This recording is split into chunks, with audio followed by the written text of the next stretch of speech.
बादशाह, आपने लिखा एक था अपना भाई, आज उसकी याद आई, वो भी कैसा टाइम था जो हो गई लड़ाई। कौन सा भाई, किसकी याद आई? ये मैंने हनी के लिए लिखा था सर।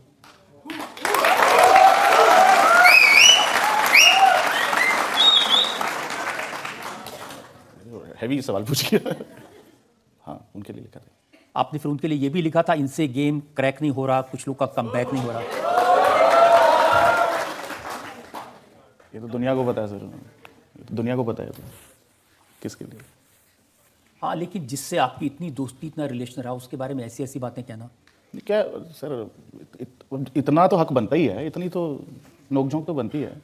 मेरा भाई है, मैं कुछ मर्जी कह सकता हूँ, कोई और कुछ नहीं कह सकता।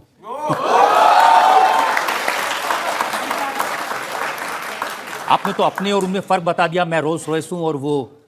सर ये चलती रहती हैं, ये कुछ जो हमारा जॉनर है म्यूजिक का, जिस जॉनर से हम आते हैं वहाँ पे चलता रहता है। वहाँ पे ये अगर ये नहीं होएगा तो एंटरटेनमेंट कहाँ से आएगा?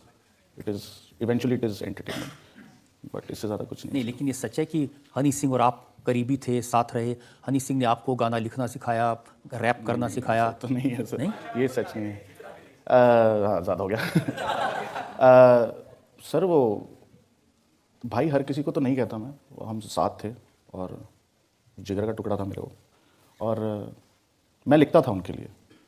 उन्होंने लिखना नहीं सिखाया था, मुझे लिखना आता था, तभी हम मिले थे। मैं लिखता था उनके लिए और वो म्यूज़िक बनाते थे, और जोड़ी क्या ही खतरनाक थी हमारी कि हमें नाचने का शौक था, उसे नचाना आता था।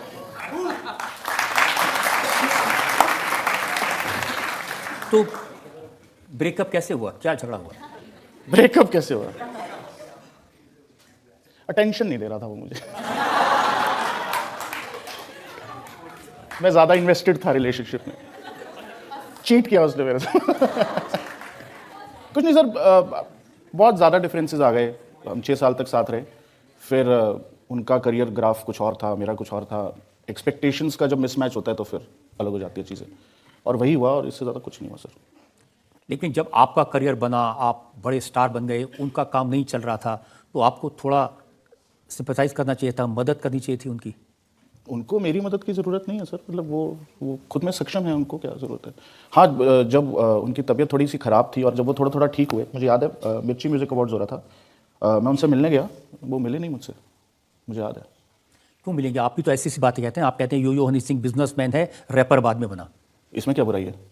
अच्छी चीज़ है, बिजनेसमैन भी है, रैपर भी है, मतलब उनको आता है बिजनेस करना, मतलब मुझे लगता है लोगों को सीखना चाहिए।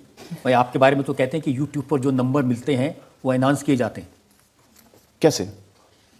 आपने दावा किया था पागल के लिए 70 मिलियन व्यूज हैं जी, लेकिन यूट्यूब ने उसे एक्सेप्ट नहीं किया।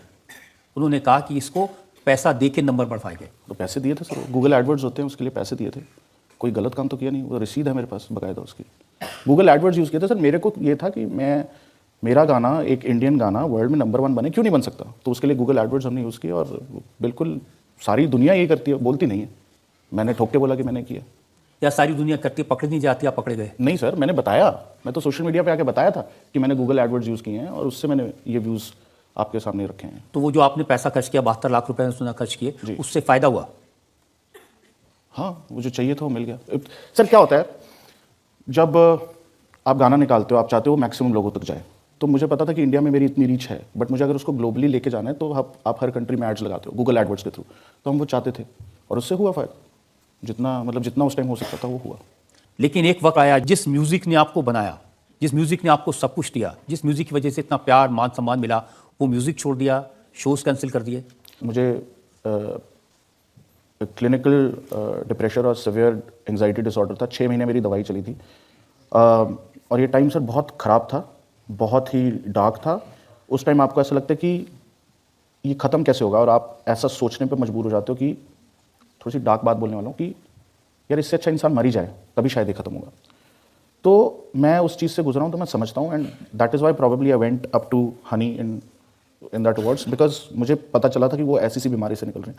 और उस टाइम मेरे लिए सबसे बड़ी ये चीज़ थी कि यार जो उसके मम्मी पापा पे गुजर रही है ना, वो ना गुजरे, और माँ बाप के लिए बच्चा हेल्दी होना चाहिए, इससे बड़ा कुछ नहीं है सर। बाकी सब यहीं रह जाना है, ये डिस विस कम बैक सब यहीं रह जाना है, सब बकवास चीज़ें। इस दुनिया में आए हैं, एक दिन मरना है, बीच में जो ड्रामा है वो बढ़िया होना चाहिए, वो फिर खुल के ड्रामा होना चाहिए। लेकिन इवेंचुअली यही है कि हेल्थ और माँ बाप का साथ, इससे ऊपर कुछ नहीं है सर, इससे ऊपर कुछ भी नहीं है। वो था, खराब टाइम था, लेकिन निकल गया। मेरे डॉक्टर हैं, डॉक्टर नरेंद्र पृथ्वी, मैं आज भी उनसे बात करता हूँ। लेकिन आप इतने नाजुक मिजाज कैसे हो गए कि एक फिल्म देखने के बाद आपको डिप्रेशन हो?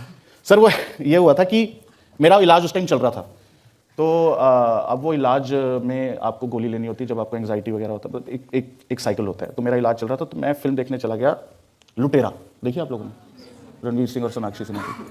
भाई वो फिल्म देख के मैं निकला, मेरे को डिप्रेशन गंदे वाला अटैक, और मैंने हर दवाई की ना डबल डोज ले ली। मैं गया और मैं सो गया, और सुबह उठ के ना मैंने डॉक्टर को फ़ोन किया। मैंने कहा डॉक्टर यार एक प्रॉब्लम हो गई। कहते क्या हुआ? मैंने कहा यार मैंने ना रात को फिल्म देखी थी लुटेरा, और बहुत ज़्यादा एंग्जाइटी हो गई, बहुत ज़्यादा डिप्रेशन हो गया, और मैंने ना हर दवाई की डबल डोज ले ली। ये दवाई का ना डोज के हिसाब से चलना होता है, आप अपनी तरफ से ऊपर नीचे नहीं कर सकते। तो कहते अच्छा, तो कहते एक काम कर। मैं क्या? हाँ।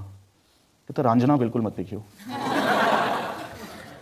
तो वरना ट्रिपल डोज लेनी पड़ती। तो पता नहीं क्या होता, तो छोटे छोटे ट्रिगर पॉइंट्स होते हैं सर, पता नहीं क्या चीज़ ट्रिगर कर जाए। तो एंग्जाइटी के बारे में मैं आपको बता देता हूँ, मुझे ये मौका मिला है। एंग्जाइटी सबको होती है, किसी को सांप को देख के हो जाती है, किसी भी चीज़ से एंग्जाइटी होती है। जब वो एंग्जाइटी लंबी हो जाए तो उसको डिसऑर्डर कहते हैं, एंग्जाइटी डिसऑर्डर कहते हैं। तो ये एंग्जाइटी डिसऑर्डर होता है सर। जब आपको इतना अनुभव है, आप उसमें से निकले, वापस आपने अपना करियर बनाया, तो नौजवानों को ये भी बता दीजिए कि ऐसे निकलना कैसे होता है ऐसे डिप्रेशन से। प्लीज़ इसको इग्नोर मत करो, बिल्कुल भी इग्नोर मत करो। वैसे तो अगर ज़्यादा खराब, जैसे मैं जब अपने डॉक्टर के पास गया था, तो मेरे को ये लगा था कि मैं डॉक्टर को सब कुछ बताऊंगा। मैं भरा बैठा था। एक तो जो वार्ड होता है ना, न्यूरो साइकेट्री वाला वार्ड, वहाँ पे जब आप जाते हो आपको लगता है आपके आसपास ऐसे लोग होते हैं, आपको लगता है आप पागल हो गए, तो वहाँ पे और ज़्यादा ट्रिगर हो जाता है। तो मैंने सोचा मैं डॉक्टर, क्योंकि आपको लगता है डॉक्टर सुनेगा आपकी, तो मैं डॉक्टर के पास गया, मैंने डॉक्टर को बताना शुरू किया। उसने 1 मिनट भी नहीं सुनी, उसने दवाई लिख के दे दी। तो मैंने जब थोड़ा बहुत ठीक हुआ, 3 महीने बाद मैंने डॉक्टर से पूछा, मैं कि डॉक्टर मेरे को ना आप ये बताओ कि मैं जब आपके पास आया था आपने मेरी सुनी नहीं बात, बिल्कुल भी बात नहीं सुनी। कहते साले तेरा इतना बुरा हाल था, तेरे को दवाई ना देता तो तू जाता। तो वर्स्ट केस में मेडिकेशन होती है, और ऐसा कुछ नहीं है, हर चीज़ का इलाज है, लेकिन it is very important for you to stay happy. वो खुशी बहुत ज़रूरी है। अब उन लोगों के बीच में रहो जो तुम्हें खुशी देते हैं, वो चीज़ करो जो तुम्हें खुशी देती है, उससे ऊपर कुछ भी नहीं है। मैं बताऊँ प्लीज़, यही है और कुछ नहीं है, खुश रहना बहुत। और दूसरा, कभी डिप्रेशन हो तो डॉक्टर के पास जाने से हेजिटेट ना करें। बिल्कुल, डिप्रेशन के लिए हेल्प सीख करो, थेरेपी सीख करो, बहुत हेल्प करता है, बहुत हेल्प करता है। आपने बहुत अच्छा किया कि यंगस्टर्स को ये सलाह दी। और अब देखिए आप किस किस तरह के ड्रामे करते हैं। एक तस्वीर मेरे पास है जी, शॉर्ट्स पहने हैं, नाड़ा बाहर लटक रहा है, एक पैर में अलग रंग की जुराब है, दूसरे में अलग तरह की। ये ड्रामा जनता को दिखाना चाहता हूं मैं, क्या जरूरत थी? सर वो फैशन है, फैशन है वो, अच्छा है, मेरे को तो अच्छा लगा। वो सर बैठे हैं, वो सर बताएंगे, वो फैशन है सर। नहीं, ये सब लोग, वो तो फैशन के मास्टर हैं। जी जी। तो सुनील सेठी, आप ही बता दीजिए, ये नाड़ा लटकाना फैशन है? जो बादशाह चला दे वो फैशन।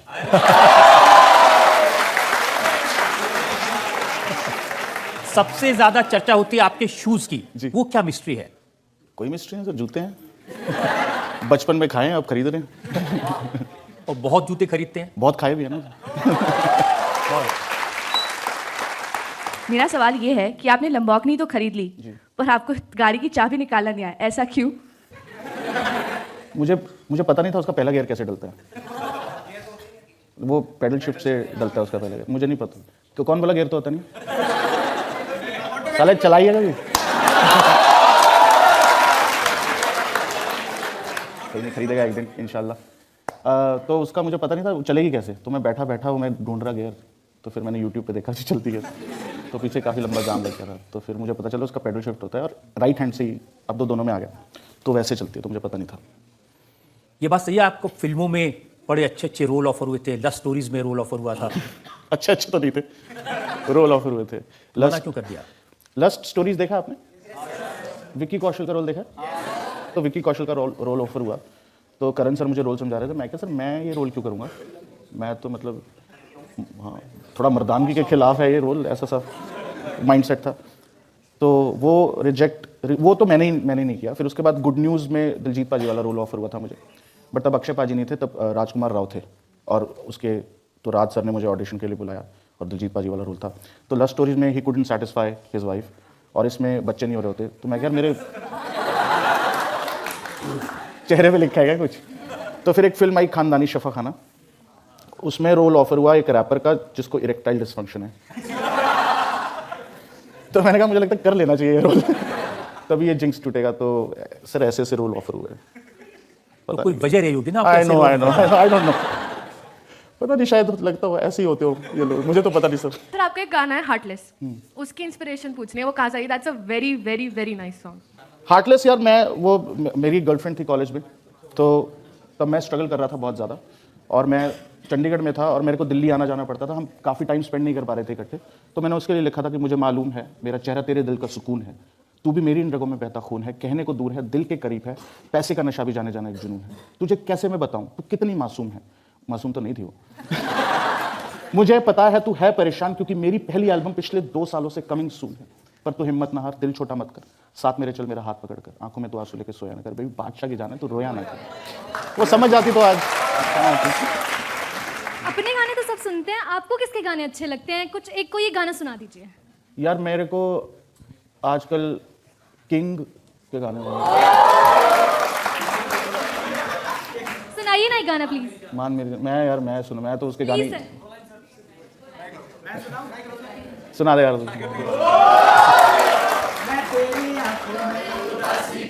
देख सकता नहीं कुछ मैं रखूंगा सोनिया, कभी देख सकता नहीं सोनिया, तेरे दिल से ना कभी खेलूंगा, सारे राज अपने दे दूंगा, मेरी जान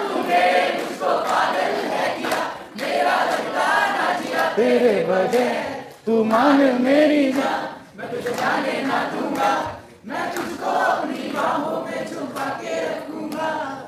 बहुत अच्छा, बहुत अच्छा।